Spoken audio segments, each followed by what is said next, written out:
Astaghfirullahalazim.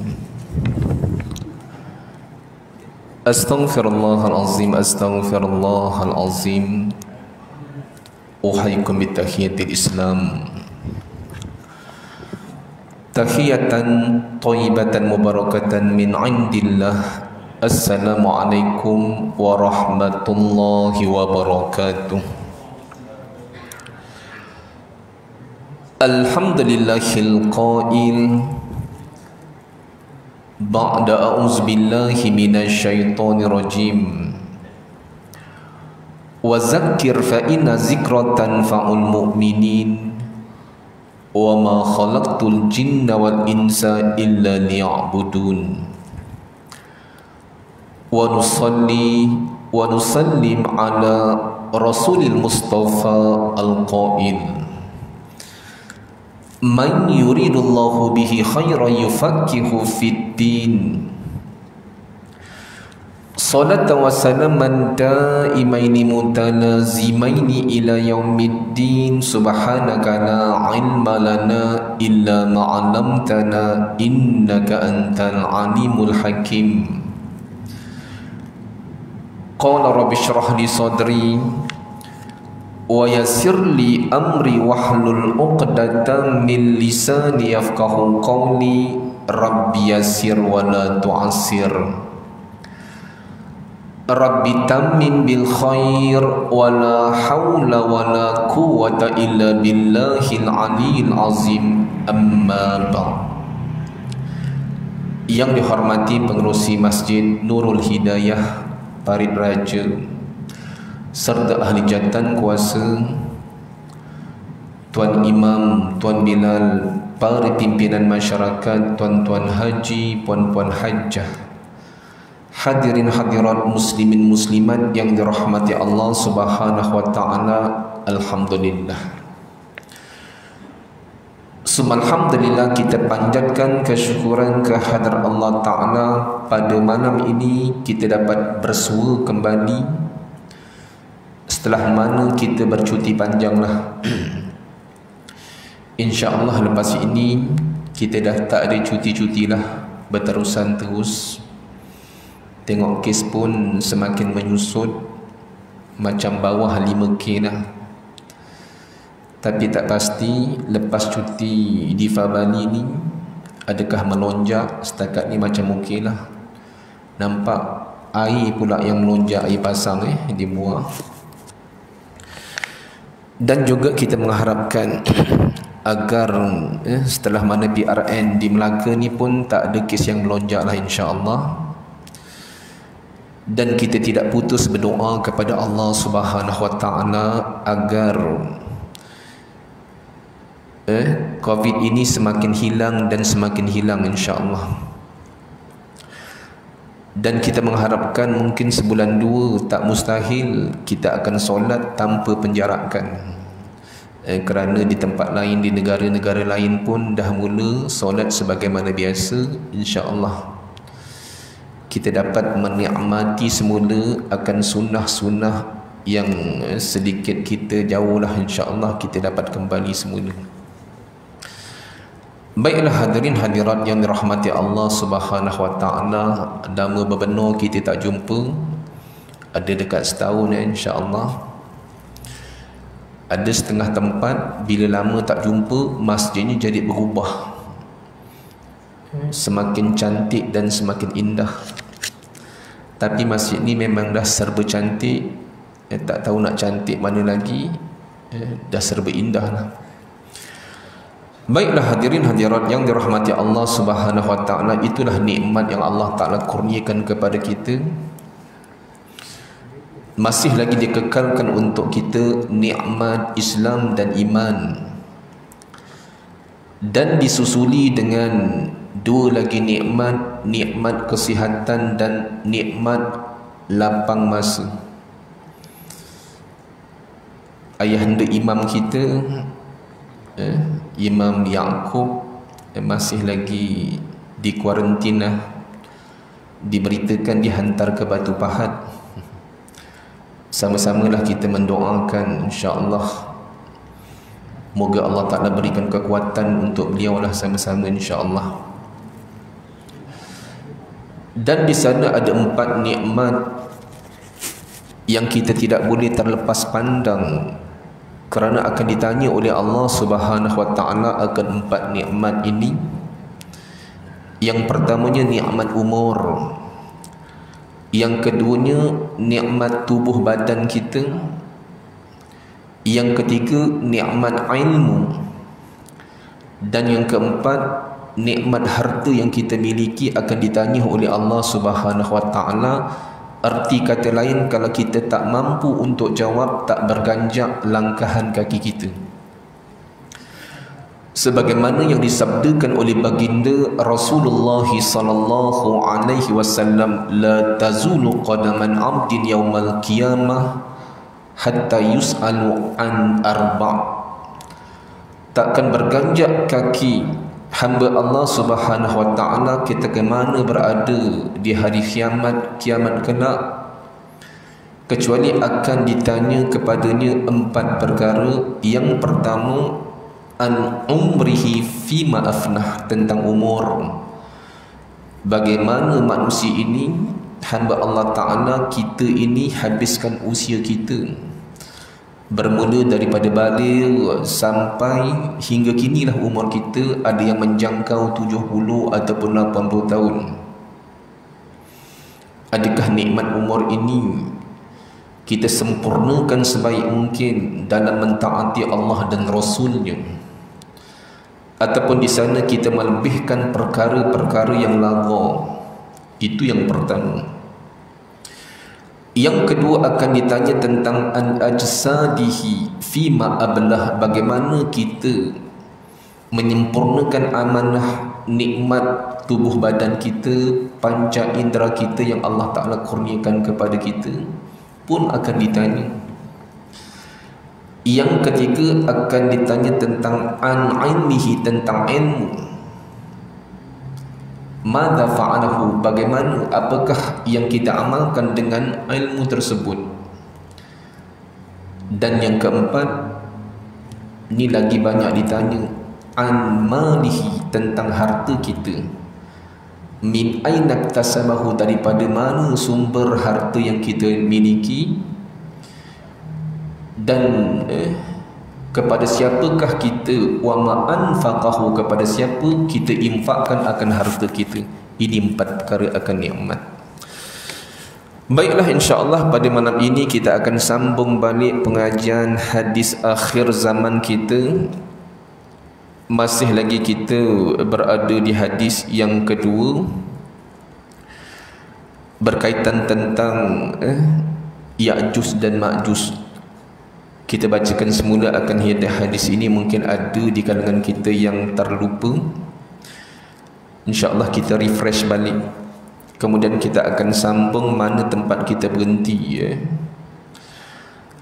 An Ummul Mukminin Zainab bintu Jahshin radhiyallahu ta'ala anha qalat, inna nabiyya sallallahu alaihi wasallam dakhala 'alaiha fazi'an yaqul, la ilaha illallah wailul lil arabi min syarrin qad iqtarab fathil yawm min radmil ya'juj wa ma'juj misla hazihi wa halaqa bi usbi'ihi al-ibham wallati taliha faqultu ya Rasulullah anahliku wa fina salihun qal na'am idza kathura al-khabitha.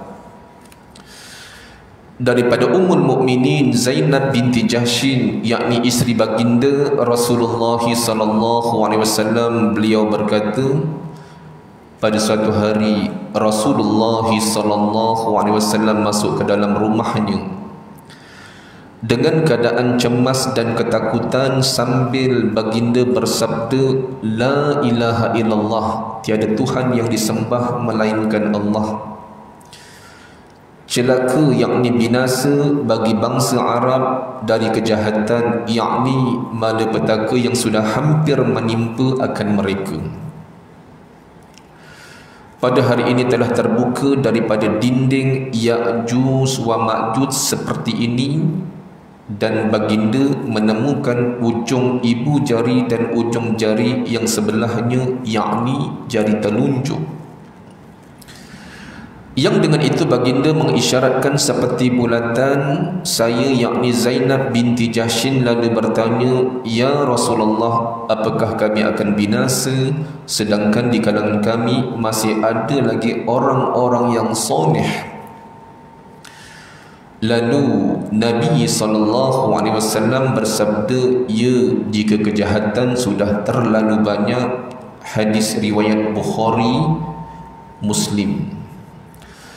Baiklah hadirin hadirat yang dirahmati Allah Ta'ala, yang lepas kita dah sampai kepada kupasan Fathil Yaum min Radmil Ya'juj wa Ma'juj. Kita akan huraikan kalimat ini yang disebutkan, yang mana Nabi bermimpi, diperlihatkan oleh Allah Subhanahu wa Ta'ala, yang mana bangsa manusia yang pernah kita sebutkan, manusia ni ada dua bangsa, satu Al-Insan dan satu lagi Ya'juj wa Ma'juj. Insan kita lah An-Nas insan, dan Ya'juj dan Ma'juj. Antara kita dengan Ya'juj dan Ma'juj ni mana lebih ramai? Tentulah Ya'juj wa Ma'juj. Nisbah, kalau kita ikut nisbah, kalau 10% lah, 9% itu adalah Ya'juj dan Ma'juj, yang kita ni insan 1%. Sebab pernah Allah Ta'ala perintahkan kepada Nabi Allah Ta'ala Adam AS, yang mana Allah Subhanahu wa Ta'ala tanya kepada Nabi Allah Ta'ala Adam, "Akhrij ba'san nar," wahai Adam, engkau asingkan di kalangan penghuni neraka. Engkau asingkan di kalangan anak-anak Adam, di kalangan anakmu ini, di kalangan penghuni neraka. Maka Nabi Allah Ta'ala Adam katakan kepada Allah Ta'ala, "Wa ma ba'thun nar," siapakah di kalangan ahli neraka ini wahai Allah? Maka kata Allah Subhanahu wa Ta'ala, "Min kulli alfin tis'ami'atin wa tis'atan tis'in," daripada 1000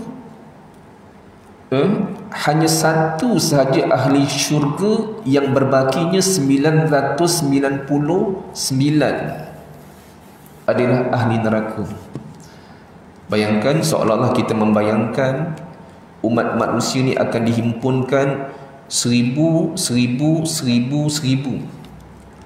Makanya daripada 1000 tu hanya seorang sahaja yang ahli syurga, yang berbakinya 999 adalah ahli neraka. Kalau begitu, ramailah ahli neraka.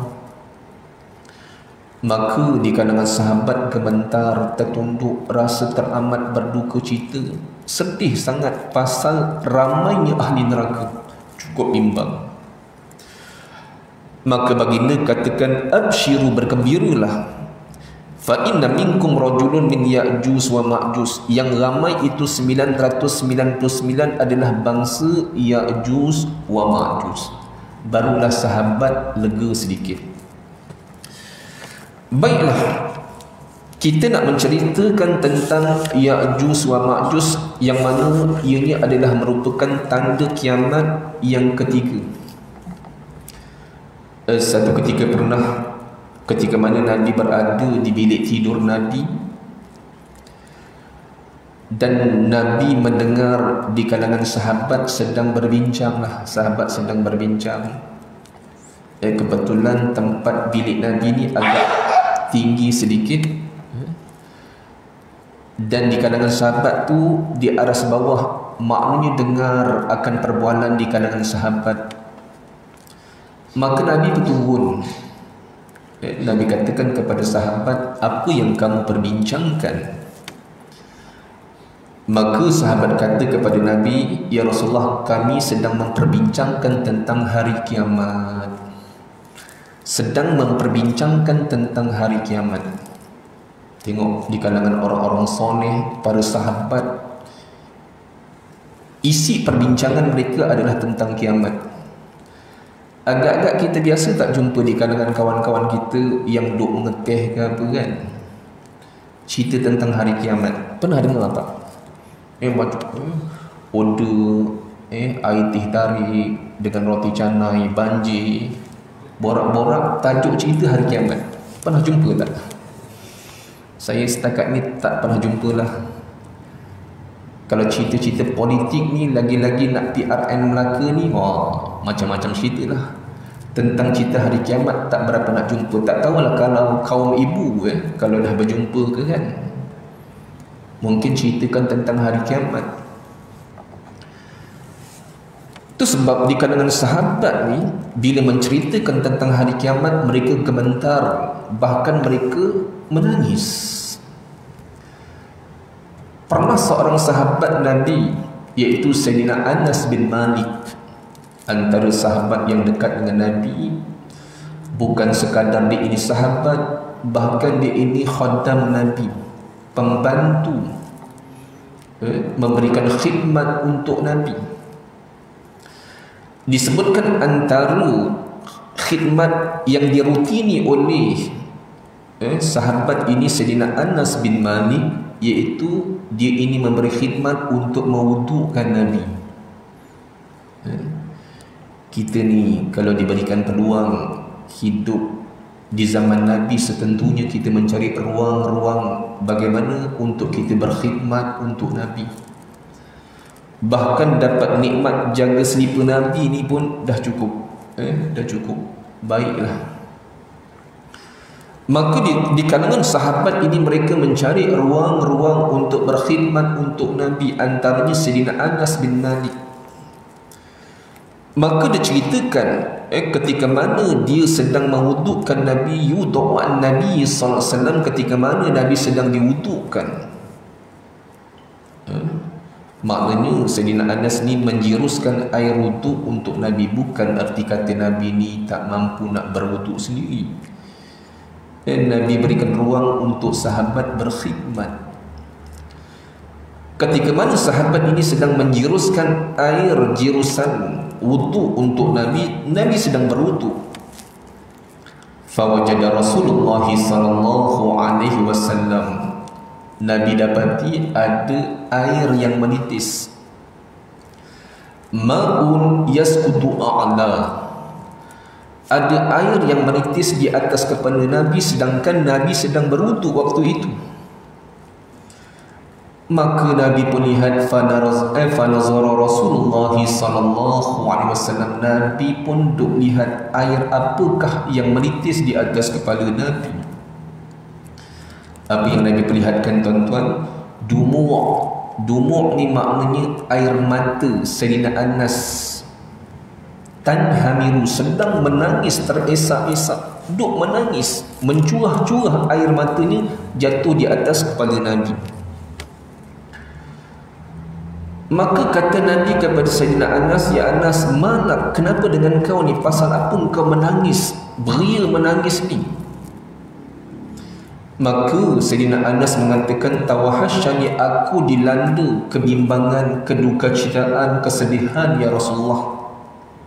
Semenjak malam tadi, min salatul isyak, daripada solat isyak lagi sampai ke dini fajar, aku teramat berduka cita dan bersedih.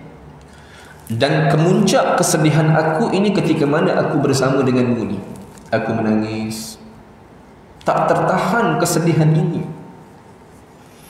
Maka kata Nabi, pasal aku tazakkartu yaumal qiyamah, pasal aku teringatkan tentang hari kiamat. Masya Allah sahabat tuan-tuan, sahabat ada di kalangan mereka ini dijamin masuk syurga, dijamin masuk syurga. bila teringatkan tentang hari kiamat gemetar ketakutan. Sedangkan kita ni yang tak berapa dijamin masuk syurga ni, terkadang kita tak teringatkan tentang hari kiamat. Pasal apa? Kita sedang dibuai dengan kesibukan dunia sampai tahap kita alpa dan terlupa yang bahawasanya tempat kekal kita nanti di hari akhirat nanti. Pasal seronok sangat dengan dunia. Sedangkan kita tak dijamin. Sahabat yang dijamin masuk syurga sekalipun, bila menyentuh tentang hari kiamat, gemetar dan ketakutan. Itu satu perkara. Dan satu perkara yang teramat membimbangkan aku, ya Rasulullah, takunu anta ma'an nabiin, setentunya engkau ini di akhirat nanti engkau bersama dengan para nabi, para golongan VIP, nabi dan rasul, bahkan malaikatul muqarrabin, engkau akan bersama dengan mereka. Bagaimana dengan kami, ya Rasulullah? Wa ana aina akun. Seolah kata-kata Sayyidina Anas bin Malik ini mewakili kita umat akhir zaman. Adakah kita ini berpeluang untuk bertemu dengan baginda di akhirat nanti? Maka Nabi pun jawab akan kata-kata Sayyidina Anas. Apa kata Nabi, ya Anas? Salasatul mawatin tajidu indaha, ada 3 tempat yang aku akan nantikan umat aku di akhirat. Masya Allah, maknanya Nabi akan nantikan kita nanti di akhirat. Bukan sekadar Nabi nantikan kita di akhirat, bahkan Nabi tidak putus berdoa untuk kita, terutamanya umat akhir zaman, agar diberikan perlindungan daripada dicampakkan ke dalam neraka Allah Subhanahu wa taala. Nabi tak putus berdoa. Itu sebab ada satu riwayat mengatakan, Nabi ceritakan kepada sahabat yang bahawasanya Allah Ta'ala telah peruntukkan kepada setiap Nabi dan Rasul ini doa mustajab, doa-doa mustajab. Bahkan kata Nabi, semua Nabi telah gunakan doa tersebut. Maknanya bila diangkat doa ini, Allah Ta'ala akan mustajabkan.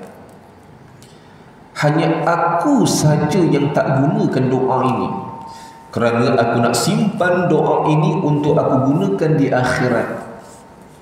Antaranya di 3 tempat yang Nabi sebutkan, yang Nabi nantikan kita. Yang pertama, kata Nabi, inda tatayyaru suhfa,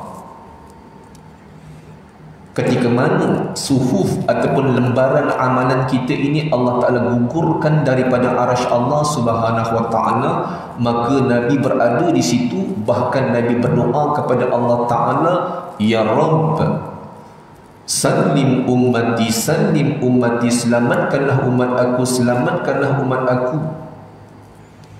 agar mereka mengambil lembaran amalan mereka ini dengan tangan kanan. Maka beruntunglah di kalangan umat Nabi kita ni yang akan ambil buku amalan kita ini dengan tangan kanan.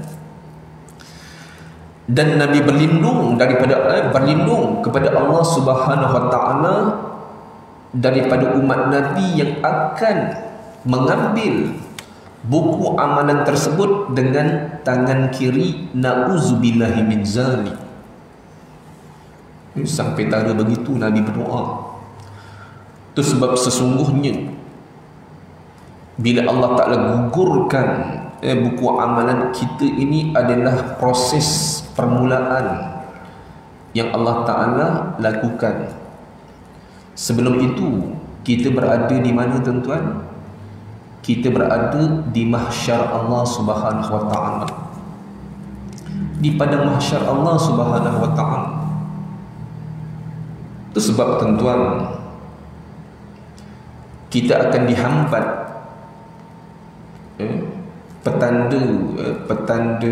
tanda kiamat yang ke-10 lah.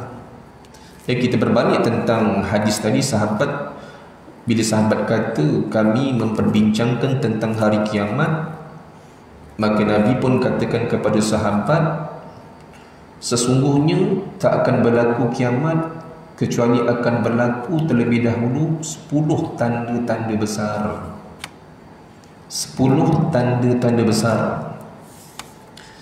Yang pertamanya, khuruj Masihud Dajjal, akan keluar Masihud Dajjal, Ad-Dajjal.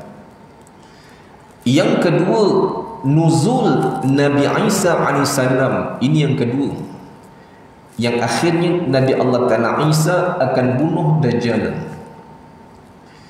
Yang ketiga, khuruj Ya'juj wa Ma'juj, akan keluar Ya'juj wa Ma'juj, yang kita akan perbincangkan, kita akan perbahaskan siapakah itu Ya'juj wa Ma'juj, sehingga mana Nabi Allah Ta'ala Isa tak mampu untuk membunuh Ya'juj wa Ma'juj, kerana terlalu dahsyatnya kejahatannya, kehebatannya. Sedangkan bunuh Dajjal mudah, tetapi Ya'juj dan Ma'juj sukar, sebab dia ini terlalu jahat dan kuat. Setelah mana berlaku tiga ni, setelah mana kewafatan Nabi Allah Ta'ala Isa, maknanya akhirnya Allah Ta'ala takdirkan Ya'juj dan Ma'juj ini akan binasa. Kemudian Nabi Allah Ta'ala Isa akan memimpin manusia ini 40 tahun. Kemudian Nabi Allah Ta'ala Isa akan wafat. Nanti kita akan perbincangkan tentang tanda Nabi Allah Ta'ala Isa turun. Barulah sebelum kita nak ke tanda 3 serangkai, kita akan berdepan dengan khusufun. Salah satu khusufun, ada 3 apa? 3 gempa bumi.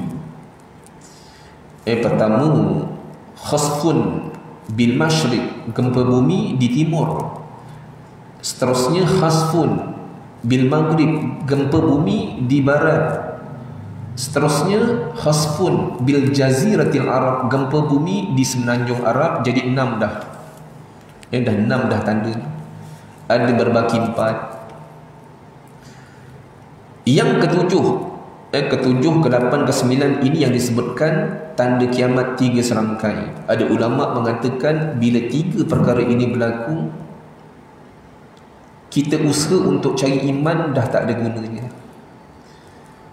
Contoh, kiranya manusia tidak pernah menjejakkan kaki ke rumah Allah Subhanahu Wa Ta'ala, tiba-tiba berlaku 3 tanda ini, berusaha dia ini untuk datang ke rumah Allah Ta'ala, ataupun orang ini selama ini teramat kedekut dengan hartanya, tiba-tiba bila dah sampai akan tanda ini barulah dia nak sedekahkan hartanya, dah tak ada maknanya lagi. Berbeza pandangan di kalangan ulama mana dulu antara 3 ni. Cuma yang disepakati, ketiga-tiga ini bila berlaku, dia ini dekat, dia dekat tak jauh, sama ada hari yang sama ataupun keesokan hari. Antaranya daripada 3 serangkai akan keluar duhan, asap berkepul-kepul, duhan. Kemudian keluar dabbatul ard, binatang melata yang berkaki 4 akan keluar. Bagaimana bentuk binatangnya? Apakah peranan binatang ini? Kita akan bahaskan nanti bila sampai tajuk ini. Setelah mana keluar dabbatul ard, barulah kita akan menemukan tulu' syams min maghribiha, matahari akan terbit daripada belah barat.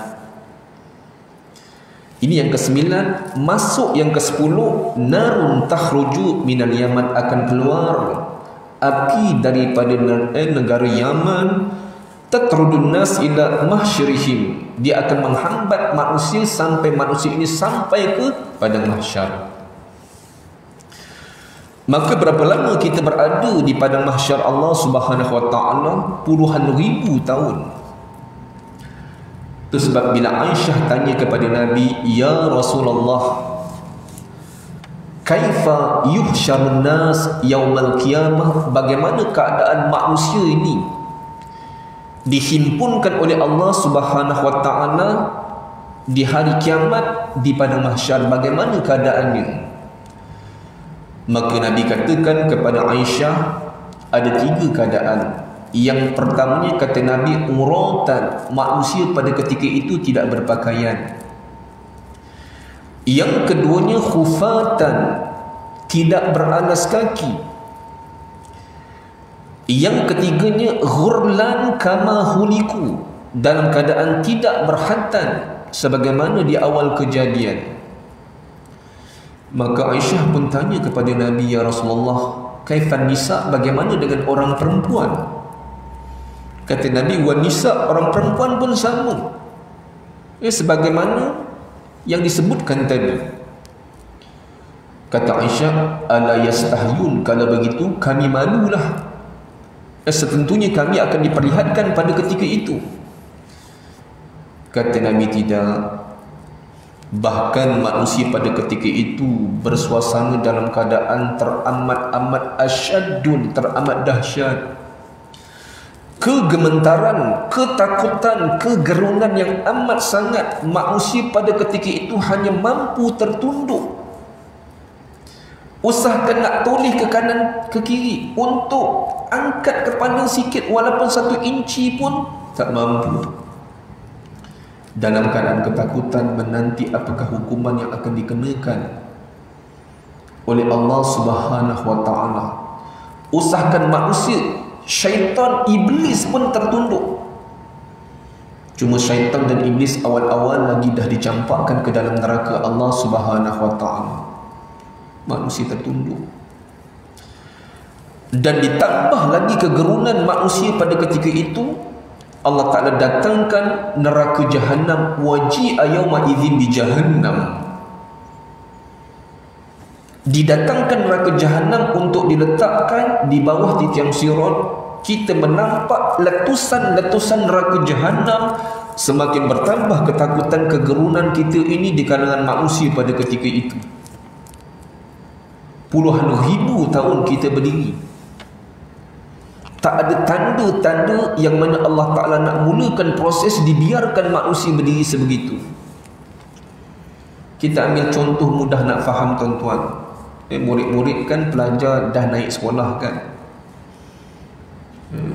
8 hari bulan ni tahap 1, nanti 14 hari bulan ni tahap 1 dan tahap 2. Ambil contoh lah, biasanya mereka akan permulaan hari mereka akan ada perhimpunan nyanyi lagu negaraku. Biasanya entah dah lupa lagu negara tu macam mana, pasal lama sangat tak sekolah kan. Lagi-lagi sekolah rendah ni pening kepala juga, berdepan dengan anak murid yang tak reti baca, tak reti menulis. Pasal apa? Baru masuk darjah 1, tiba-tiba PKP, tahu-tahu masuk darjah 2. Kena pulun.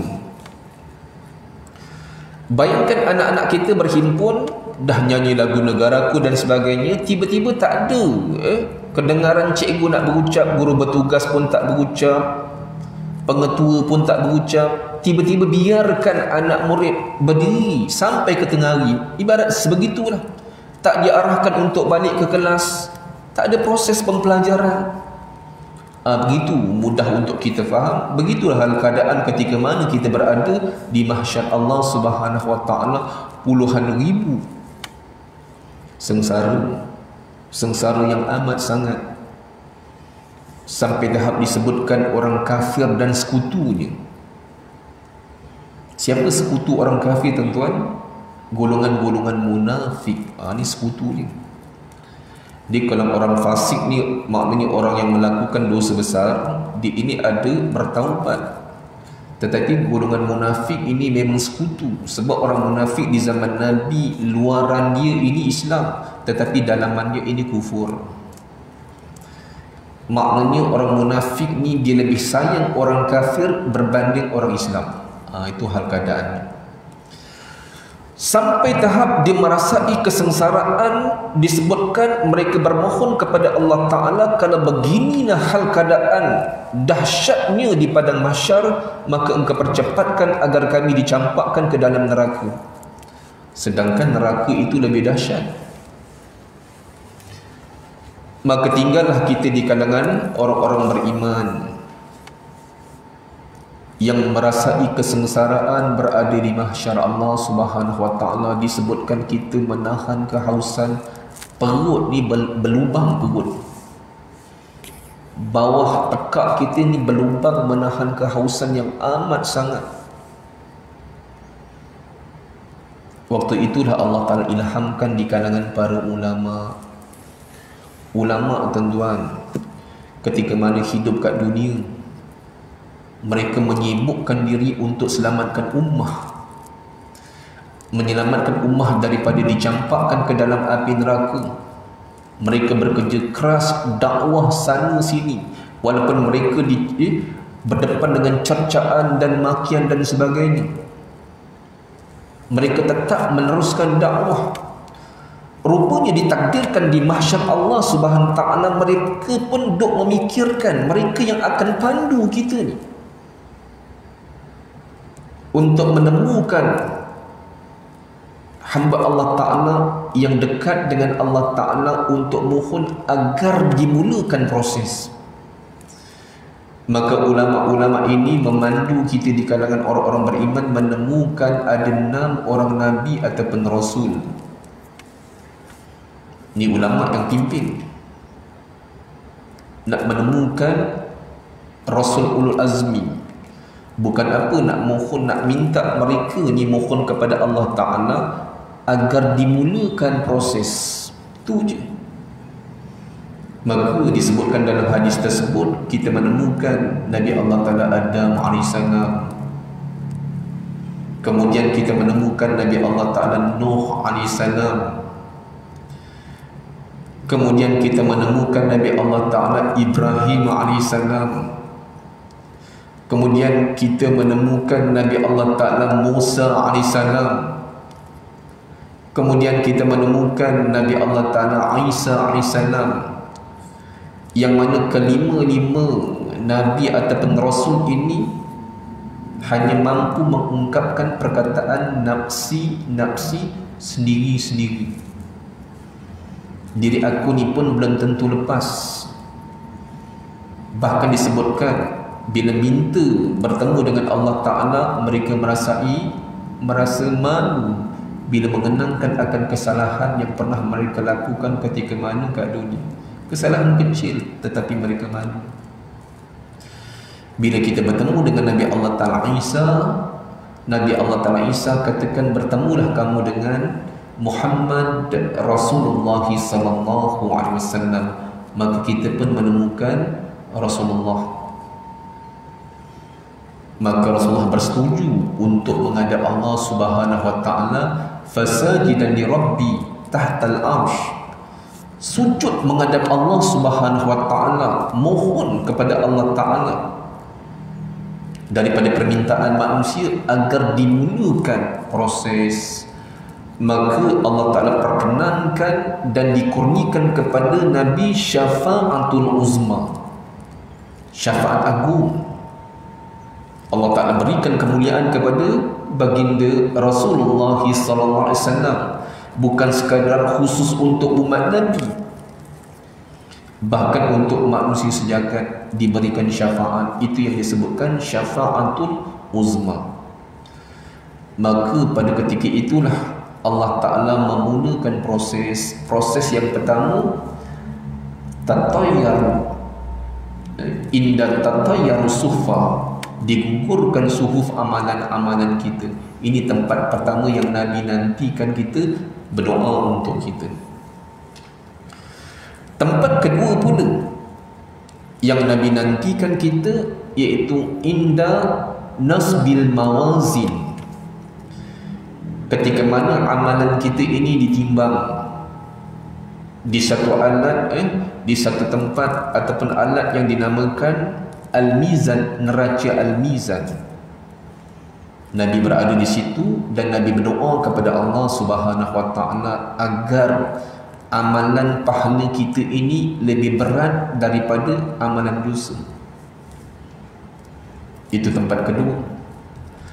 Tempat ketiga, Nabi nantikan kita inda uburi sirat, ketika mana kita meniti titian sirat. Qaimun ala sirat, Nabi berdiri di atas sirat dan berdoa kepada Allah Ta'ala, Ya Rabb salim ummati, selamatkanlah umat aku, selamatkanlah umat aku, hatta tu'jazu al-a'malul ibad, sampai tahap selemah-lemah iman.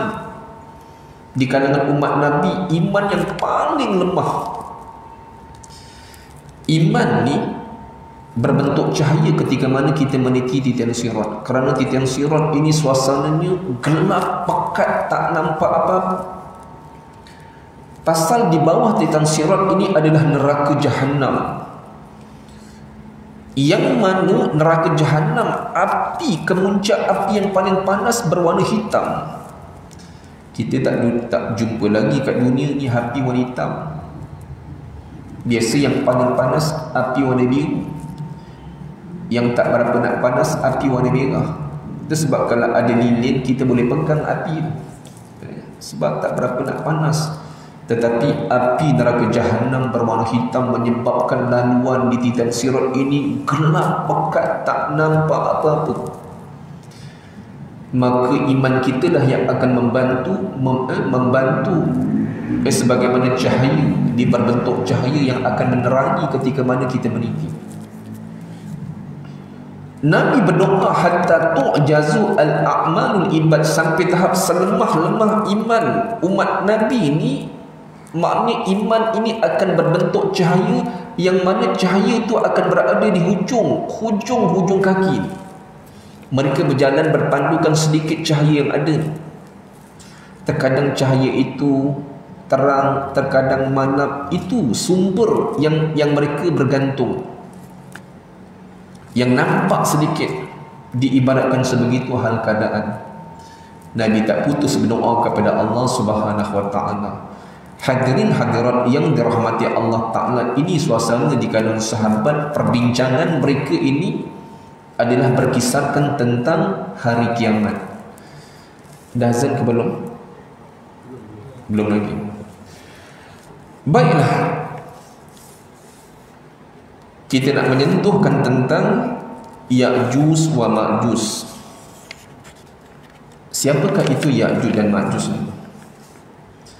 Sebelum ini kita nak kenal siapakah itu Ya'juj dan Ma'juj. Azan kita bagi lawan azan, nanti kita sambung sedikit.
Hadirin hadirat muslimin muslimat yang dirahmati Allah Subhanahu wa taala.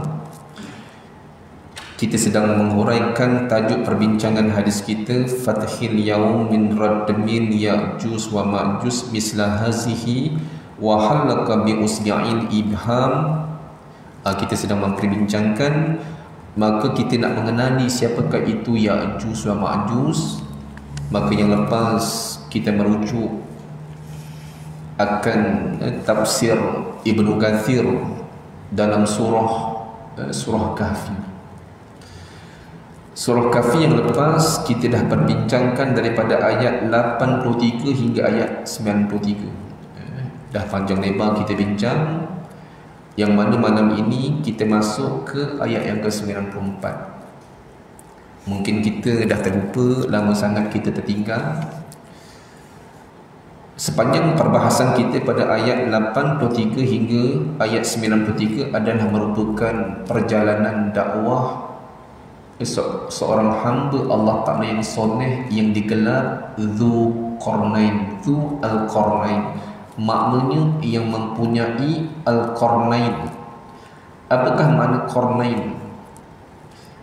Perbahasan di kalangan ulama memaknakan Qarnain, ada yang memaknakan Qarnun ini adalah tanduk, iaitu seorang raja yang mempunyai dua tanduk, Dzu Al-Qarnain.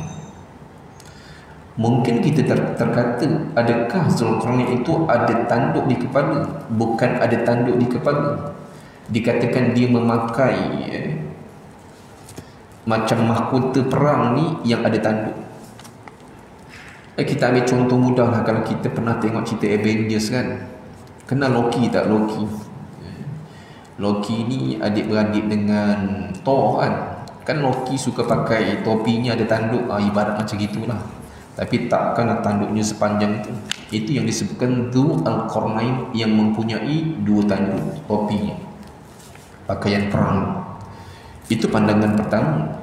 Pandangan kedua mengatakan Dzu Al-Qarnain ini yang mempunyai dua kurun. Qarnun dimaksudkan kurun. Satu kurun 100 tahun, dua kurun 200 tahun lebih. Disebutkan oleh Ibnu Abbas, dakwah Zulkarnain ini melepasi 200 tahun ke atas. Itu yang disebutkan Dzu Al-Qarnain. Manakala pandangan ketiga memaknakan Dzu Al-Qarnain ini dia menguasai dua tempat, iaitu barat hingga ke timur. Maknanya perjalanan Zulkarnain ini bermula daripada barat sampai ke timur. Daripada ayat 83 hingga ayat 93 yang telah kita bahaskan, yang mana dakwah Zulkarnain bermula daripada arah barat, yang disebutkan satu tempat yang ada padanya lumpur hitam. Hari ini para pengkaji sejarah cari tempat tersebut. Ada mengatakan di Maldives. Wallahu ta'ala alam. Maka bergerak daripada barat sampai ke timur. Di timur lah menemukan, kita dah perbincangkan, menemukan satu kelompok kehidupan manusia yang tak ada tamadun, kan? Mereka rumah pun tak ada, mereka tak reti nak bercucuk tanam, mereka berbaring bergelimpangan begitu. Bila musim panas, mereka akan duduk dalam laut. Bila dah sejuk, mereka keluar. Maknanya tak ada tamadun. Maka Zulkarnain bersama dengan tentera, bahkan tenaga pakar, bina kehidupan mereka. Cara buat rumah, cara nak membina kehidupan, cara nak bertani, cara nak berternak. Diajar sampai tahap sempurna tamadun mereka, barulah diterangkan tentang Islam, dikatakan semua masuk Islam. Ini dakwah ni, nak sampaikan kalimah la ilaha illallah. Maka selesai sampai ke timur, maka dah tiba masanya untuk pulang ke barat semula. Itu yang disebutkan ketika mana pulang, Zulkarnain bersama dengan tenteranya tak lalu di laluan yang sama, tetapi dilalu di laluan yang lain. Ketika mana dia lalu di laluan lain, itu yang menemukan satu laluan yang dipenuhi dengan gunung dan ganam. Gunung ganam lalu juga. Disitulah dia menemukan ada dua gunung yang tinggi. Dua gunung tinggi di celah ni macam ada laluan. Bila berada di situ, dia menemukan satu penduduk. Penduduk ini yang disebutkan di ini berjiran dengan Ya'juj dan Ma'juj, yang mana penduduk inilah yang peringkat permulaan ketika mana Zulkarnain menemukan penduduk ini. Mereka ini ada tamadun, mereka ini ada kehidupan, tetapi masalah besar yang dilalui bersama mereka, tak faham akan kata-kata mereka. Bahasa mereka langsung tak dapat difahami. Walaupun bersama dengan Zulkarnain ada pakar-pakar bahasa 70 orang, menekuni nak study bahasanya, mereka mengambil masa yang agak lama, akhirnya berjaya difahami. Rupanya mereka ini menanti-nanti kedatangan Zulkarnain kerana mereka ada masalah yang begitu besar, nak minta bantuan daripada Zulkarnain. Maka bermulalah pada ayat yang ke-94, mereka mengatakan qalu, mereka mengatakan, ya Zulkarnain, wahai Zulkarnain, inna Ya'juj wa Ma'juj mufsiduna fil ard, sesungguhnya Ya'juj dan Ma'juj ini adalah merosakkan kehidupan kami. Dia ni yang disebutkan, dia penduduk yang baik ni lah, dia tak ada masalah. Cuma masalah mereka ni, mereka didatangi oleh bangsa Ya'juj dan Ma'juj. Mungkin kalau kita gambarkan, penduduk ini tinggal di luar sedikit. Ya'juj dan Ma'juj ni dia datang daripada lorong dua gunung yang terpisah. Dia keluar. Setiap kali Ya'juj dan Ma'juj mendatangi kami, ada 4 kejahatan yang dia akan buat. Mereka akan bakar rumah-rumah kami, mereka akan bunuh kami, mereka akan rampas harta-harta kami, dan mereka akan rombol anak-anak kami. Dahsyat. 4 kejahatan. Setiap kali dia datang dia habis. Ini yang diadukan kepada Zulkarnain tentang kejahatan Ya'juj dan Ma'juj ini yang merosakkan bumi. Ini yang kita nak ceritakan. InsyaAllah nanti kesempatan akan datang, kita akan bahaskan ayat 94 sampai 99. Barulah kita nak mengenal siapakah itu Ya'juj wa Ma'juj, insyaAllah. Mudah-mudahan kita diberkati Allah Subhanahu wa ta'ala. Wabillahi taufiq wal hidayah. Wassalamualaikum warahmatullahi wabarakatuh. Al-Fatihah. A'udzubillahi minasyaitonirrajim. Bismillahirrahmanirrahim. Alhamdulillahi rabbil alamin, arrahmanirrahim, maliki yaumiddin. Iyyaka na'budu wa iyyaka nasta'in, ihdinas siratal mustaqim. Siratal ladzina an'amta 'alaihim ghairil maghdubi 'alaihim waladdallin. Amin. Bismillahirrahmanirrahim. Alhamdulillahirabbil alamin. Wassalatu wassalamu ala asyrafil anbiya'i wal mursalin sayyidina Muhammadin wa ala alihi wa sahbihi ajma'in. Allahumma nawwir bi kitabika basarina wa ashrah bihi sadrina wasta'min bihi badanina wa atlik bihi lisanina wa qawwi bihi jananina wa asra' bihi fahmina wa qawwi bihi azmina bihawlika wa quwwatika fa innahu la hawla wa la quwwata illa billah. Wa sallallahu ala sayyidina Muhammad wa ala alihi wa sahbihi wa sallam. Walhamdulillahi rabbil alamin. Taqabbalallahu minkum.